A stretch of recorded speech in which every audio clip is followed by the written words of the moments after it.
It's a vote expected to test, once again, Ghana's model democracy. As Ghanaians go to the polls for yet another presidential and parliamentary election, we ask, will the process be smooth and peaceful, and what will it mean for a region still struggling to build democracy? This is Inside Story.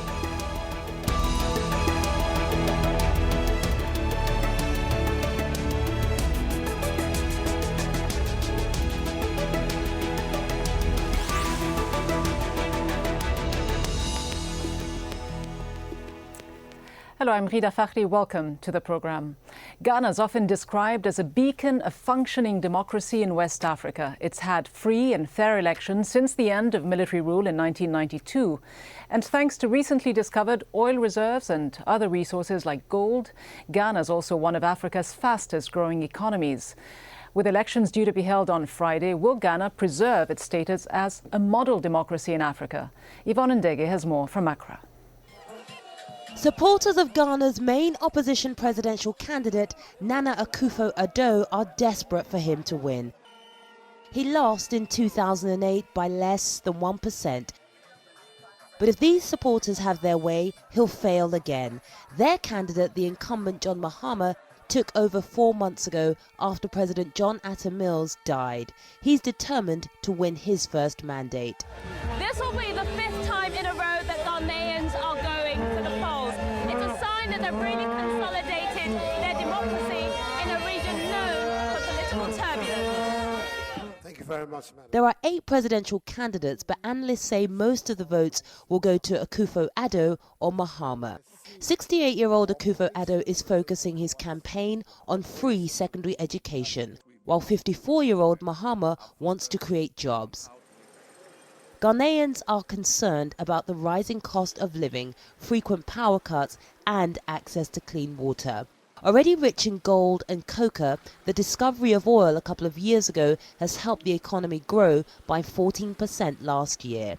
Many people thought oil wealth would put more money in their pockets, but now feel the proceeds are not trickling down.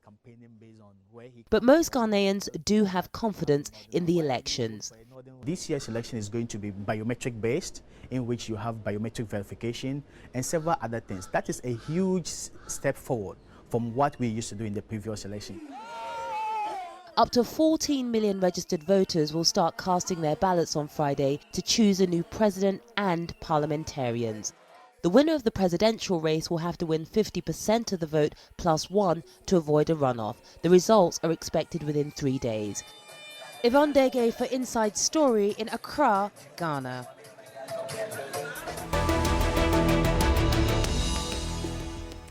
So, could Ghana be a model for the African continent? We will be discussing this with our guests in Nairobi, Aly-Khan Satchu, an economist and political analyst. In Cairo, Gamal Nkrumah, director of the Cairo-based Pan-African Cultural Center. And here in Doha, Sylvain Touati, fellow at FICRA, consulting and research think tank, someone who specializes in African politics. Welcome to you all. Gamal Nkrumah, everyone is expecting this race to be extremely tight.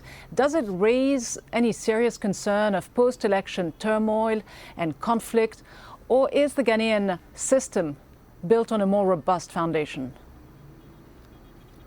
Well, as you've mentioned, Ghana has been a bastion of Western-style democracy in the African continent. It's also, as you mentioned, one of the fastest-growing economies on the continent because of the primarily because of the discovery of oil. Now, these facts have implications for tomorrow's election. They are both parliamentary and presidential. I think one of the strong points about Ghanaian democracy, when you compare it to countries like Kenya or Nigeria or Cote d'Ivoire, neighboring Cote d'Ivoire, is that there is tribalism or ethnic strife has not been a particularly strong factor in the democratic process. In fact, the main issue, at the moment is how to distribute equitably the oil resources. We are praying for peace, that Ghana continues to be one of the most peaceful countries on the continent. Aly-Khan Satchu, we just heard there some of the achievements, really the accomplishments when you look at the political stability in Ghana over the last few years, the economic growth. In fact, in 2012, the GDP growth in Ghana was above 8%, projected to also be around that same level in 2013. Will that then make it much easier for the NDC party to be re-elected? I think it should, and just to point out that the previous election was won by a very small margin of 100,000 votes by John Atta Mills. So, you know, although this looks close again, the Ghanaian folks have a very, very clear, and they've proven their bona fides when it comes to the democratic process in a very tight finish before. As you mentioned, it was the fastest growing economy in Africa last year, growing above 14%. It's projected to grow about 8% this year and 8% next year. And it's really a beacon of stability. It's the poster child on the African continent. Right next door, you got Mali, you got Guinea-Bissau, you got Côte d'Ivoire, and you've seen all kinds of road crashes in those countries. So I think, you know, everyone is betting big on Ghana. Speaking of betting big on Ghana, Sylvain Touati, how does the picture look for potential, you know, international investors, those in the West, looking at Ghana's oil reserves, the gold, other natural resources? What kind of policies, what kind of line would most people in the West want to see? Do they want to see a continuation of the status quo? What kind of progression might be favored? I think, as mentioned by my previous colleagues, the situation in Ghana looks bright compared to the region, but also the region has changed. We've seen last year the resolve of the crisis in Côte d'Ivoire. Even if you have crisis in northern Nigeria, the economy in the south of Nigeria is booming as well. Niger, which is in northern of Ghana, the economy is doing well. So we've seen, like, on the economic side, we've seen like a really upside situation in West Africa. We see now even investors from the Gulf going to looking at the region. We're seeing investors from Latin America, and it's not only about commodities. At the moment, this investor looks to invest in mining, in oil and gas, but we look also at agriculture's investment. We're looking at infrastructure investment, and stability is really important when we're talking about long-term investment for foreign investors. So it's definitely an asset for Ghana to have a stable economy, a stable government, and I hope the election are going to be a success, and it will definitely be a good signal to the investors to be present in Ghana. Aly-Khan Satchu, when you look at the psyche of the Ghanaian people, do you see a more pacifist, less confrontational people that may mean the difference between what happens in Ghana post-election, even if the race is extremely close, and what has happened elsewhere? No, that's right. I think so far in the run-up to the election in Ghana, this time round, there have been 4 deaths, which is a statistical freak. It's irrelevant, really, when you compare it to the numbers you've just thrown out. And I was thinking about that before I came on the show. You know, what has made the difference? And if you look at the totemic Ghanaian figures like Kofi Annan, John Kufuor, you know, they're all around the world peacemakers, very much reconciliators. And I think there is something in the culture, and it deserves sociological analysis, because I think if we could roll it out across Africa, it would definitely work. Because it is this winner-takes-all, very confrontationalist situation which essentially craters these economies, whether it's the Kenyan economy, which went practically to zero for 2 years, Côte d'Ivoire, which is now beginning to rebound, and is quite a bullish story. But you're absolutely right. And I, for one, you know, I'm an investor. I would be betting very big on Ghana. I think lots of people are. You can see that in the Eurobond, the way that's trading in the general situation. There have been some near-term complexities. Debt to GDP has popped a little bit higher. The deficit has ticked higher as they've sought to pay the civil servants a bit more money. The SEDI has slipped about 13% this year, but nothing alarming. And I think, you know, as other African leaders look around for an example to follow, Ghana is the example. It really is, because these governments outside Ghana in the other parts of the continent, they've got to deliver prosperity to their people. And I think Ghana's making a genuine effort to do that. And it is very, very interesting to watch. And I think, you know, all these other leaders should look and see. I look back, you know, they've had a string of successes since 1990. That's nearly 2 decades of stability. And that is really quite something in what is an extraordinarily tough neighborhood in West Africa and across the sub-Saharan African continent. Gamal Nkrumah, should we perhaps go even further back to understand the progression Ghana has made politically and economically? Should we go back to the days of your father, Kwame Nkrumah, the architect of Ghana's independence, when Ghana became the first sub-Saharan African country to gain independence?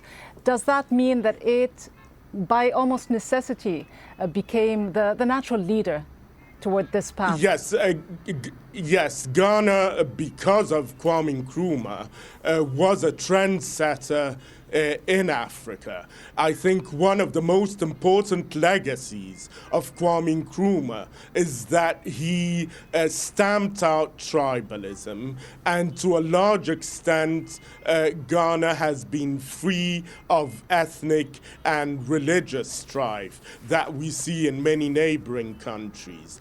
I think also another important legacy of Kwame Nkrumah is that Ghana cannot operate as an island of peace and prosperity without stability, political stability in the neighboring countries and the rest of the continent. And therefore, I think the challenge would be for the peace in Ghana to actually spill over into the neighboring countries. I think all that may well be true, but there are still problems relating to corruption today, aren't there? And problems relating to the ineffectiveness of government policies, particularly with the public sector. Yes, there is corruption. However, I would say that successive Ghanaian governments have been trying to deal with this problem. I think that it is a major challenge because of the oil boom and because of the booming economy as a whole in the mineral sector. But I think this is why the choice of the people would be very important. The main opposition, NPP, is expected to gain the traditional Akan heartlands in central and southern Ghana, which are the traditional strongholds, while the ruling NDC of the incumbent President Mahama are expected to gain the other peripheral regions of the country. Now, the main question mark, which would be the deciding factor, is whether the north, which is the least developed area of the country, and which is the area that my late father, Kwame Nkrumah, tried to address the underdeveloped situation in northern Ghana to catch up with the rest of the country. I think the northern vote would be a deciding and determining factor. Now, Sylvain if the Touati, ruling party yes, go ahead, manages if the ruling party of the incumbent President Mahama, who himself is a northerner, manages to win the northern votes, then I think the victory would be secure. Sylvain Now, Touati, let's bring in one of our guests. Sylvain Touati, has the NDC, the ruling party, earned another 4 years in office? We hear about the challenges, the fact that they haven't done very much for all Ghanaians. The NPP is using more of a populist slogan. They're saying that they will better use the oil resources, for example, to give free education. Primary and secondary education is that just a slogan, or is that something that is achievable?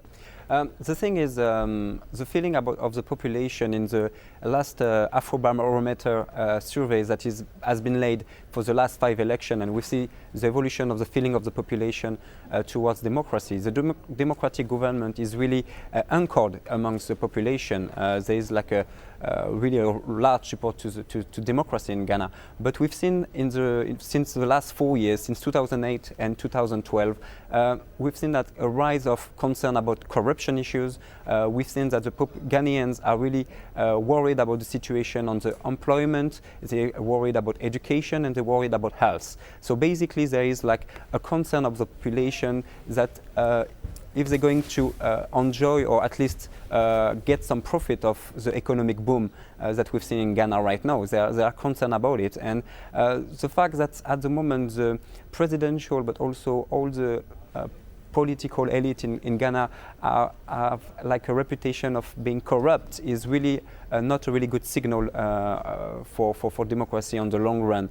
However, I think if we have a strong policy from the new leaders in Ghana, the former one and the new one, Ghanaian government has latitudes to open a very strong policy towards education and health. Are they going to take this path? That's a question mark. Let's see what's going to happen in the coming months. Aly-Khan Satchu, what might be the main differences between the two candidates, John Mahama of the NDC and Nana Akufo-Addo of NPP? What would a victory by either one of them mean for most Ghanaians? I think that the differences are actually very slight. It seems to me that the only major policy difference, they're all welcoming foreign investors, they want to encourage growth. The only main difference seems to be around the education policy and how they're going to spend the money and whether you trust them to spend it in the right way. I think the education policy is a forward-thinking one. You know, we have a huge youth bulge, not only in Ghana, but across the sub-Saharan African continent, while people, the average age is around 18 or 19. So we need to educate our human capital in order to escape what might become a resource curse, which is what I think you were referring to earlier. So an investment in our human capital is going to pay off big. And I think if I look at that policy, I think it's a forward-thinking one. Whether there are many differences in policy, I think, you know, the policy differences are as small as a whisker. There isn't that much really. And that's why, you know, that's also bringing a degree of stability, I think, to the whole political debate. I don't think there's much difference between either side, and I think that's actually a positive thing. Not much difference between either side. Gamal Nkrumah, do you think much of this will boil down to the charisma associated with either leader, John Mahama versus Nana Akufo-Addo? John Mahama, the incumbent president, is a charismatic figure. He's also a conciliatory figure. He's a consensus candidate, and I think these are very important trump cards which we have. On the other hand, the leader of the opposition, the largest opposition party, Akufo-Addo, is seen by a large section of Ghanaians as being divisive, especially on the tribalist card, which I mentioned earlier. And there is another factor which I think is vitally important, is that Ghanaians want to see, I think on the whole, a government given enough chances. You know, we have 4 years, like the American system, of a presidential term in office. Many Ghanaians believe that the 4 years are not enough to carry out the policies thoroughly, and therefore they prefer to see a longer term, the same party in power for at least 2 terms, well, just briefly, if not more. Let me ask you this very briefly, though. What do you make of the fact that Jerry Rawlings, the founder of the NDC, hasn't campaigned particularly hard on behalf of the NDC candidate? Well, the NDC is made up of many different contending groups, including the devout followers of the founder of the party. However, there are other sections of the party, and this is why I say the incumbent President Mahama is widely seen as a consensus candidate. Consensus not only in the sense of the NDC internal dynamics that you've mentioned, but also in terms of a consensus candidate for Ghanaians as a whole. And I think tomorrow's vote will show whether or not the incumbent president, John Mahama, has been able to rally around him a majority of Ghanaians who want a semblance of continuity, of peace, and Ghanaians have tried over the past few years, over the past decade, governments of different parties, and both parties have had to deal with this endemic problem of corruption. All right, Sylvain Touati, we're talking about the problems of corruption and other problems in Ghana and other countries in the region. How will Western nations be viewing these elections? How closely will they be watching? The thing about Ghanaian election compared to the region is, as mentioned before, it will be the 5th in a row, or even more, since 1992. You had a lot of electoral processes that went really well, except the last one in 2008, as it was mentioned, a really tight margin between at the second round of the presidential campaign, and the result was really tight, and we've seen riot at the time, and maybe this year there will be like a lot of focus on technicalities. The fact that in 2008, one of the districts was asked to revote for the second round. I think this year there will be a lot of focus maybe on technicalities and be sure that everything goes right on the technical part. Concerning corruption, the thing is, when you have a boom economy with major investment in the oil and gas sector, in commodity sectors, you have a lot of cash flowing into the economy, and some people in the crucial position in the economy or at the political level have the temptation to take the cut of it. So it will be, I think, Western or the World Bank or the IMF will look at how strong Ghanaian institutions are going to focus on this aspect, how strong financial institutions are going to be set up and are going to implement the policy. And that's where we need to focus, mostly on institutions and less maybe on the people. Aly-Khan Satchu, a final thought. Looking at Ghana's track records over the past few years, will it be able to pull this off pretty smoothly? Yeah. I think it's going to pull it off. I think, answering your question about foreign investors, you know, the world is on a slow mode.